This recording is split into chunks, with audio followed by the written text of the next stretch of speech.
Silakan duduk saudara-saudara sekalian. Saudara, kita di bulan Oktober akhir ini tanggal 31 Oktober ya. Ada yang tahu hari penting apa 31 Oktober? Hari Reformasi ya, hari Reformasi 508 tahun yang lalu kira-kira. Jadi ini salah satu tema atau semboyan yang harus kita hidupi tentang reformasi itu ini. Senantiasa memperbaharui atau memperbarui diri. Ya. Nah, nanti kita akan baca sama-sama dari Kolose pasal 3 ya. Saudara boleh siapkan Kolose pasal 3-nya. Nanti ayat-ayat akan saya baca atau kita baca bersama-sama. Saudara, satu kali ya saya baru minggu lalu lah ke tempat sekolah istri saya bertemu dengan satu guru ya, yang usianya 30-an. Saya kaget, saudara. Kaget karena beberapa tahun sebelumnya dia itu memang gemuk ya. Gemuk, mungkin perkiraannya lebih kurang 80 kilo. Kira-kira 80 kilo, bayangkan segitu ya. Nah 80 kilo lalu dia menjalani program dietnya. Sampai saya surprise waktu itu. Berat badannya mungkin sudah turun sekitar jadi 60. Wow, keren ya.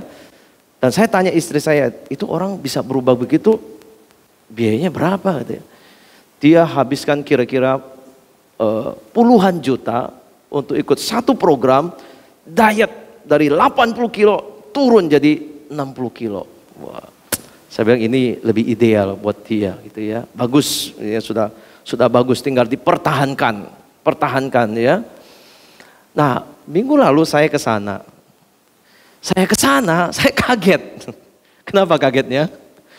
Karena saya lihat dia, balik lagi 80 kilo nih, gitu.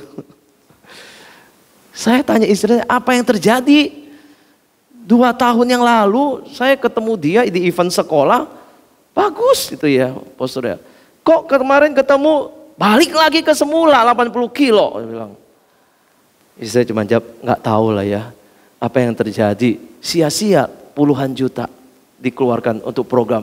Tapi tidak dijaga, tidak dikontinukan, konsisten menjaga terus itu ya. Akhirnya balik lagi ke semula. Kayak sia-sia kan. Udah menderita, ikut program, nggak makan segala macam. Uang juga sudah keluar. Sekarang sama aja begitu. Bajunya yang dulu sekarang udah gak muat, saudara. Kalau dipakai itu kayak ada otot-ototnya gitu loh. Baju seragam sekolah. Aduh, saudara. Kadang-kadang kita pikir fisik kalau gak dilatih terus akan seperti kembali lagi ke semula. Orang gym juga begitu ya. Kalau otot sudah terbentuk gak terus dilatih, continue, senantiasa begitu tuh bisa kendor juga gitu. Ya, demikian juga saudara kalau kita lihat di dalam hal prinsip rohani sebenarnya. Ya, kadang-kadang orang bisa kembali lagi kepada hal-hal yang dahulu. Padahal kebiasaannya itu sudah ditinggalkan begitu ya. Tapi tetap bisa balik lagi ke aslinya, kembali kepada awalnya, saudara. Nah, banyak orang Kristen dalam hal kerohanian, dalam hal hidup tuh seperti itu. Ya, jatuh lagi ke pola yang lama, kembali lagi kepada kebiasaan lama, jatuh lagi ke dalam dosa. Sudah kalau lihat hidup begini, benar apa enggak sih? Kok kayak enggak habis-habis ya? Sudah ikut Tuhan, masih jatuh lagi di dalam dosa. Ikut Tuhan, masih ada natur lama yang masih dipelihara. Kebiasaan buruk masih dijaga gitu. Kalau kita punya anak, kita juga enggak mau anak kita itu enggak ada perubahan hidupnya. Jelek terus, rusak terus gitu kan. Tuhan juga enggak mau, udah jelas ini pasti enggak benar. Lalu persoalannya di mana masalahnya? Kenapa bisa terjadi begitu kan? Kenapa bisa kembali lagi kepada kebiasaan buruk, kembali lagi jatuh ke dalam dosa? Apa persoalannya? Apa yang orang Kristen lupa di situ? Nah, Paulus ingin ajarkan kepada kita, saudara, di dalam Kolose ini, mengingatkan kita kembali kepada status kita di awal-awal, saudara. Ya, Kolose pasal 3 ayat 9 dan 10 saya bacakan. Ini yang dia mau katakan.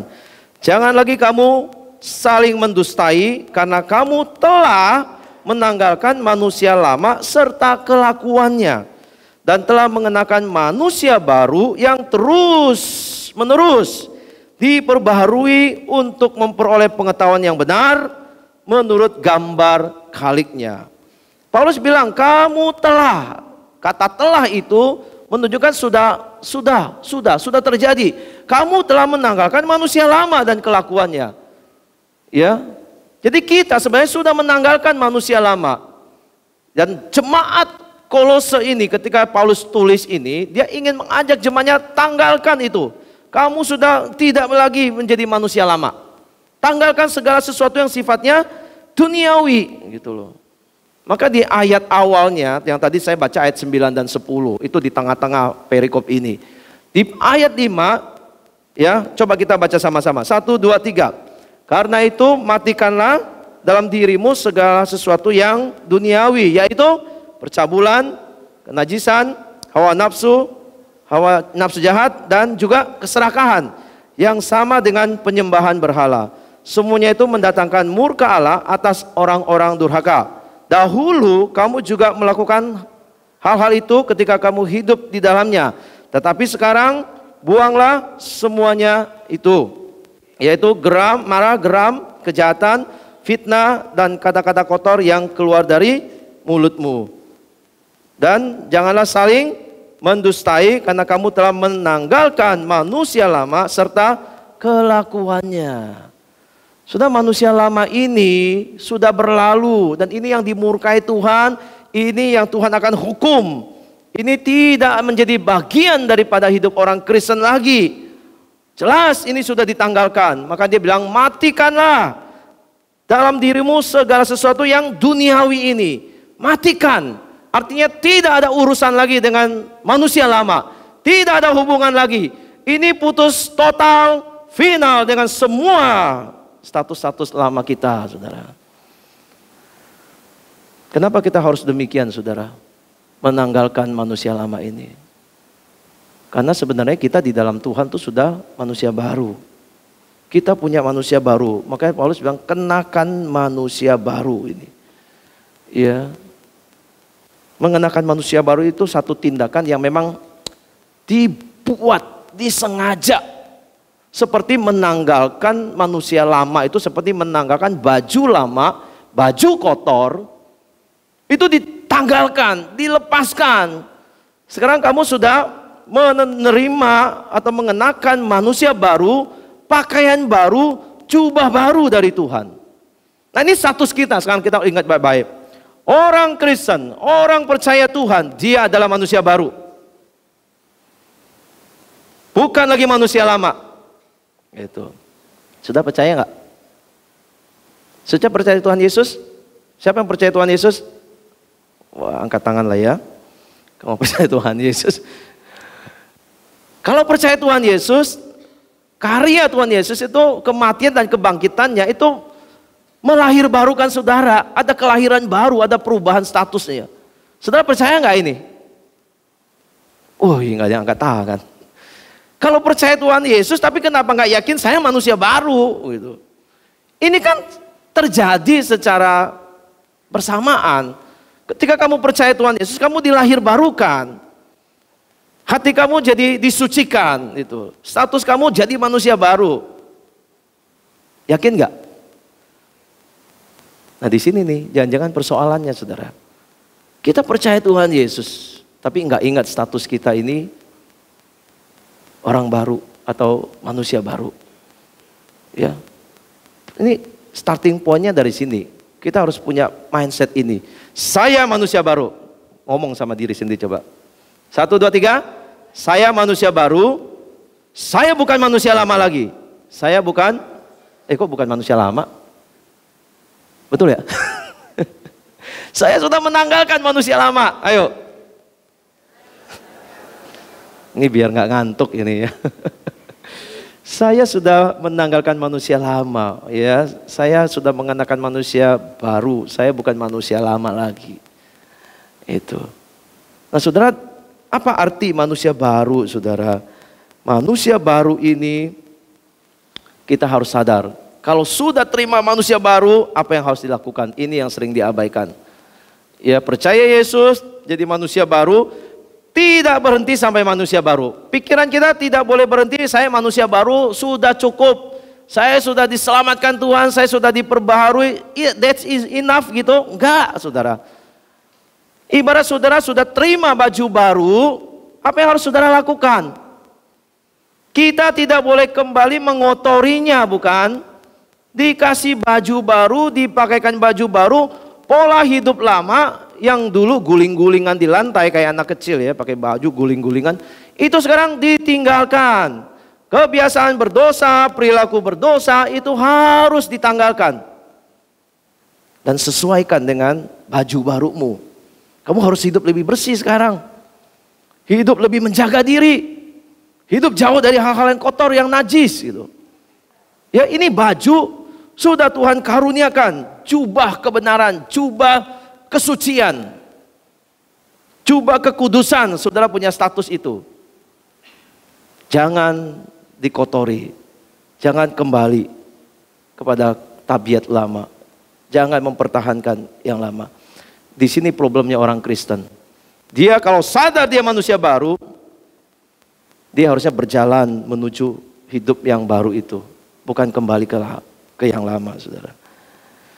Saudara kalau lihat seorang anak kecil, kalau diadopsi di rumah kita, ya, yang punya anak adopsi, anak angkat, ambil dari panti, pungut dari keluarga lain, jadi anak kita. Apa yang harus dia lakukan? Dia harus tanggalkan kehidupan lamanya. Dia nggak bisa bawa kehidupan panti di rumah yang baru, keluarga yang sebelumnya, lalu hidup dalam keluarga yang baru. Enggak. Dia harus hidupkan dengan sesuaikan dengan lingkungannya yang baru, situasi yang baru, perintah yang baru dari orang tua, didikan yang baru dari orang tua. Itu dia harus berubah.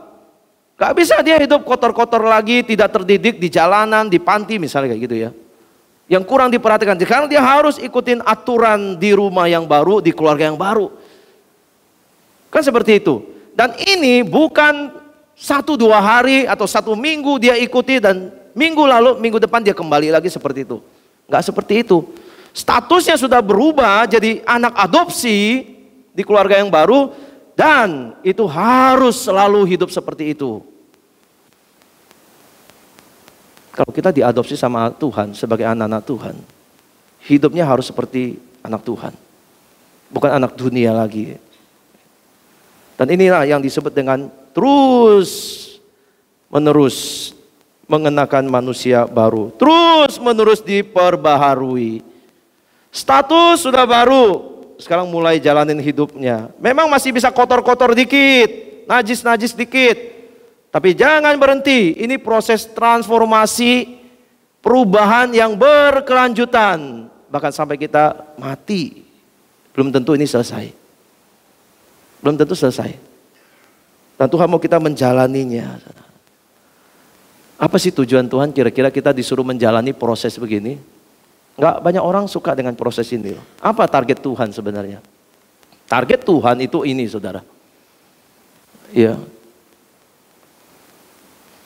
Mengenakan manusia baru yang terus-menerus diperbaharui untuk memperoleh pengetahuan yang benar menurut gambar Khaliknya. Tuhan sedang mau memulihkan gambar Khalik, gambar penciptanya. Saudara dan saya diciptakan menurut gambar dan rupa Allah. Ya, amin. Tetapi rupa gambar Allah ini rusak total karena dosa manusia yang jatuh dalam dosa. Rusak total. Saudara mungkin kelihatan punya kasih tapi kasihmu egois. Engkau mungkin punya kebaikan tapi kebaikanmu juga kebaikan yang selfish, yang tertuju pada diri sendiri. Kamu mungkin melakukan hal baik tapi kamu lakukan untuk diri sendiri, tidak untuk Tuhan. Karena hidupmu sangat self-centered. Itu citra rusak karena dosa. Gambar dan rupa Allah rusak. Maka kenapa Kristus harus turun ke dalam dunia untuk memulihkan gambar yang rusak itu. Dan dia mulai dalam proses ini memberikan status baru waktu kita percaya dan terus menerus berjalan diperbaharui. Sampai kapan? Sampai mencapai gambar Khalik Tuhan ini. Gambar dan rupa Allah itu betul-betul utuh lagi, pulih lagi di dalam diri saudara. Gambar ini bukan fisik bicaranya, tapi gambar ini bicara kemiripan rohani, karakter, di dalam hal kekudusan, dalam kebenaran, dalam hal kasih. Ini yang Tuhan mau kita, target Tuhan buat kita untuk kita jalani. Jadi Tuhan tidak ingin kita pakai baju yang lama lagi. Ayo berubah, sekarang pakai baju yang baru, saudara. Maka kalau kita lihat di ayat berikutnya, saudara, di pasal 3 juga, ayat 12-14 itu, Paulus ngomong begini ya, sebagai orang-orang pilihan yang dikuduskan dan dikasihinya, kenakanlah, nah ini baju barunya. Belas kasihan, kemurahan, kerendahan hati, kelemah lembutan, dan kesabaran. Sabarlah kamu seorang terhadap yang lain, dan ampunilah seorang akan yang lain, apabila yang seorang menaruh dendam terhadap yang lain. Sama seperti Tuhan telah mengampuni kamu, kamu perbuat jugalah demikian. Dan di atas semuanya itu, kenakanlah kasih sebagai pengikat yang mempersatukan dan menyempurnakan. Saudara, ini loh sifat-sifat ilahi loh. Ini loh gambar Allah dalam diri kita. Dulu sebelum dosa masuk kita punya. Tapi setelah dosa, jatuh dalam dosa, manusia kehilangan ini. Rusak. Dan sekarang Tuhan mau pulihkan. Menjadi orang yang punya belas kasihan, kesabaran, kerendahan hati, murah hati untuk mengampuni. Supaya hidup kita akhirnya mencerminkan Tuhan Yesus. Karena ini juga sifat-sifat ilahi Allah. Dan Allah mengutus Roh Kudus untuk memfasilitasi proses ini terjadi di dalam hidup kita. Ya, sudah berapa lama proses ini sudah jalanin? Ya, proses ini indah nggak saudara? Indah loh. Ya, sangat indah, ini rencana Tuhan.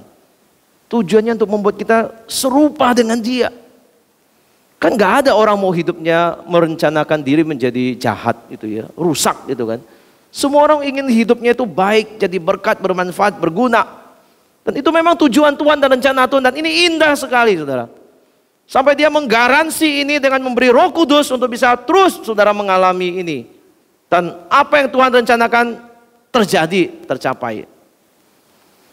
Tetapi saudara, banyak orang Kristen itu melihat proses ini enggak menyenangkan. Enggak enggak mau, enggak enak. Memang enggak enak, memang menyakitkan. Ya kadang-kadang Tuhan izinkan penderitaan terjadi. Tuhan izinkan kesulitan terjadi. Harus alami sakit, harus alami penderitaan. Maka orang Kristen mengabaikan kadang-kadang proses ini karena enggak enak saudara. Masa sih mau menderita dulu untuk bisa berubah, kan rasanya berat sekali. Makanya mereka menolak dan tidak siap menjalani proses ini. Kalau bisa dihindari. Kalau bisa lebih enak, nyaman gitu loh. Ya. Sama seperti anak kecil. Kalau dia sakit, nggak usah minum obat ya, bisa nggak ya sembuh, nggak usah minum obat gitu loh. Minum obat kan pahit, ya mau nelen juga susah gitu. Ya, kalau kamu mau pulih, sembuh, ya ini pahit, ini nggak enak, tapi harus minum. Disuntik apalagi. Nah, banyak orang Kristen mungkin mengabaikan ini di dalam hidupnya. Makanya kenapa transformasi lambat sekali terjadi dalam hidup saudara. Sudah jadi orang Kristen tapi saudara masih mirip-mirip, tidak banyak pergerakan, tidak banyak pergeseran, tidak banyak pemulihan terjadi. Gambar dan rupa Allah terlalu lambat untuk dipulihkan. Saudara sekalian, ya, kita harus setia ikut di dalam rencana Tuhan ini. Saya nggak tahu hari ini berapa banyak orang yang masih lihat dirinya kalau ini ya, saya sudah baik kok, saya nggak mau berubah gitu. Saya sudah benar kok, saya nggak harus berubah. Yang harus, kalau konflik bukan saya harus berubah, dia yang harus berubah, saudara. Sudah banyak orang Kristen kayak gitu, ya. Sulit sekali untuk mau berubah dan menghindari proses perubahan seperti ini. Ini fakta, saudara. Fakta. Ya. Dan saya berharap saudara kita menjadi orang-orang Kristen yang ketika dengar firman Tuhan ini mengingatkan kita, menegur kita, kita punya hati besar untuk menerimanya. Ya. Saudara mau jadi orang yang lebih baik setiap hari? Atau sudah mau stuck aja begitu? Ya, proses kalau kita masih hidup artinya proses itu belum selesai loh. Belum selesai. Belum selesai. Tuhan dengan saudara ini belum selesai. Masih ada hal yang Tuhan akan kerjakan lewat hidupmu. Dia potong saudara supaya saudara bisa berbuah. Dia bersihkan saudara supaya saudara lebih menghasilkan. Ya, dan dipotong, dibersihkan itu memang proses yang tidak enak. Tapi untuk menumbuhkan saudara menjadi orang-orang yang serupa dengan dia, saudara. Kalau saudara bukan orang yang sabar ya, lalu Tuhan ingin ajarkan saudara kesabaran, Tuhan akan sengaja tempatkan orang yang buat saudara emosi terus, buat saudara naik tekanan darahnya, dan buat saudara gitu. Untuk apa saudara? Untuk melatih saudara di situ. Ya, Tuhan kirim musuh yang kuat supaya kita itu sparring partner itu melatih diri, akhirnya kita menjadi bisa. Kalau saudara belum pernah mengampuni orang ya, belajar mengampuni, Tuhan akan kirim orang menyakiti saudara dan saudara harus mengampuni dia. Bagaimana?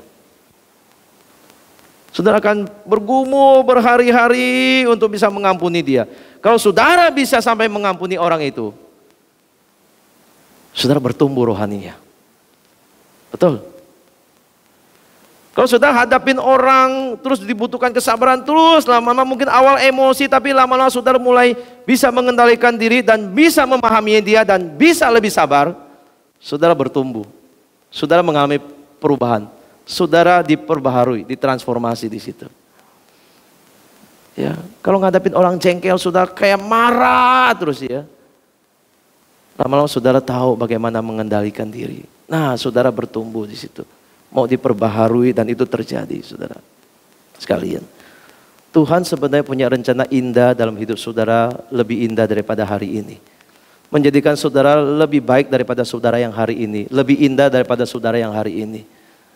Cuma persoalannya saudara mau taat enggak sama Tuhan. Tuhan mau lepaskan saudara loh dari segala kemunafikan yang saudara jaga hari ini. Tuhan mau lepaskan saudara dari masa lalu yang membelenggu saudara yang sehingga saudara tidak bisa bergerak maju. Tuhan mau lepaskan. Tuhan mau lepaskan saudara daripada dendam. Tuhan mau lepaskan saudara daripada kebiasaan buruk, kebiasaan berdosa, kebiasaan berjudi, kebiasaan pornografi, dan semua kebiasaan buruk. Temperamen saudara. Tuhan ingin lepaskan saudara dari situ. Tuhan sudah punya rencana kok. Tuhan punya firman diberikan buat kita. Tuhan kirimkan Roh Kudus untuk menuntun kita, memberi kuasa untuk bekerja. Tapi persoalannya ada di mana? Di dalam ketaatan kita. Tuhan tidak kurang cukup anugerah buat kita. Tuhan sediakan sarana buat kita terus ditransformasi. Tapi kita yang saudara sekali lagi mungkin menghindar daripada transformasi ini. Sehingga hidup orang Kristen tidak banyak mengalami perubahan. Asal kita sungguh-sungguh mau taat. Ya, mau taat. Firman Tuhan sudah diberikan. Mengingatkan kita hal-hal yang benar. Roh Kudus juga diberikan kita untuk menegur kita lewat orang, bicara kita, menegur kita, mengingatkan kita. Kita mau diperbaharui enggak? Kita mau bergerak lebih baik atau tidak? Atau kita lebih menahan diri, mengeraskan hati, ego kita dipertahankan. Nah, ini mempertahankan manusia lama. Dia nggak mau tanggalkan manusia lamanya, saudara. Sekali lagi, proses ini tidak menyenangkan, tidak menyakit. Tapi akhirnya daripada semuanya itu, satu keindahan kemuliaan daripada karakter saudara sendiri. Ya. Saudara jadi mari taat ya. Kalau firman Tuhan mengingatkan kita, Roh Kudus pimpin kita. Mungkin kita bisa jatuh lagi kepada manusia lama kita. Tapi jangan putus asa. Tidak ada yang mustahil bagi Tuhan. Untuk menjalankan rencana. Dan rencana Tuhan pasti berhasil. Pasti berhasil saudara. Kuncinya kita mau dipimpin, mau rendah hati, mau taat kepada Tuhan. Mau gak saudara, sebagai orang-orang Kristen, ke depannya hidup saudara lebih banyak berubah. Kepribadian saudara banyak mengalami kemajuan. Di dalam hal-hal yang baik, hal-hal yang indah. Sikap saudara, karakter saudara banyak mengalami perubahan. Saudara saya sendiri mengalami ya, waktu saya belajar, waktu muda juga orang yang gak sabaran loh. Orang yang juga temperamen lah. Anak muda banyak yang temperamen. Ya. Tapi waktu saya masuk pelayanan jadi guru sekolah minggu, 15 tahun saya ngadapin anak-anak, saya harus belajar sabar sama mereka. Karena mereka tuh polos lah, ya, dan gak ada maksud jahat lah kalau mereka bertingkah laku aneh-aneh. Kita yang mesti sabar, menyesuaikan diri, mengakomodasi diri kita untuk berubah. Sabar di dalam menghadapi mereka. Saya kira keluarga-keluarga yang punya anak kecil ini, ya dulu mungkin gak sabar, tapi ketika punya anak kecil akan belajar sabar. Enak gak? Gak enak. Tapi hasilnya saudara jadi orang tua yang sabarnya luar biasa. Bijaksananya luar biasa. Itu proses pembaruan. Senantiasa memperbaharui diri. Kalau ada kerelaan, ada ketaatan untuk melakukan hal-hal demikian, sudah firman Tuhan jamin, saudara akan bisa bermurah hati, sabar, rendah hati, kelemah lembut, mampu mengampuni orang lain. Kita harus berlatih untuk itu. Kalau saudara menghindar terus dari hal yang sulit, menghindar dari orang-orang yang sulit, menghindar dari banyak hal yang Tuhan sediakan sebagai berkat. Kelihatannya berat, tapi ujungnya mendatangkan berkat. Kalau kita terus menghindari, percaya 20 tahun dari sekarang saudara pun tidak banyak berubah. Ya. Kalau masih mau mempertahankan sifat lama. Kiranya Tuhan menolong kita mau memperbaharui diri. Mau taat, belajar taat kepada Tuhan. Belajar taat itu juga satu proses membuat kita rendah hati. Rendah hati, taat kepada Tuhan. Ya, Tuhan berkati saudara, dan sebagai respon daripada firman Tuhan ini, saya mengundang anak-anak youth maju ke depan untuk memberitakan atau menyampaikan pujian, ya, yang berkata kita harus setia.